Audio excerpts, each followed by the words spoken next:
এক্সেলে profit এবং লসটা বের করতে হবে এবং তারপরে তাদের কালারটা চেঞ্জ করতে হবে। কীভাবে করে দেখি। প্রথমে ইকুয়াল টু দিলাম সেলস মাইনাস পারচেস, এন্টার,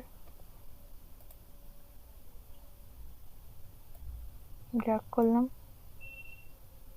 এগুলোকে সব সিলেক্ট করতে হবে, তারপরে Ctrl+1 চেপতে হবে। তারপরে দেখবে এখানে কাস্টম বলে একটা অপশান আছে, অপশানে যাবে, জেনারেলটা মুছবে, মুছে একটা স্কোয়ার ব্র্যাকেট,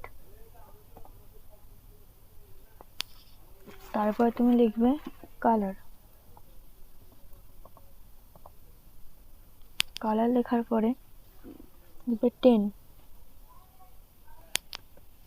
তারপরে স্কোয়ার ব্র্যাকেট শেষ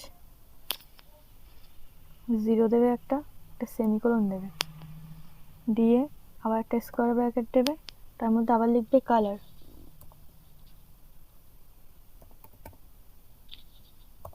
লিখেছ? তারপরে 3 লিখবে, স্কোয়ার ব্র্যাকেট শেষ -0 সেমিকোলন, তো আবারটা 0 দিয়ে এন্টার মারবে।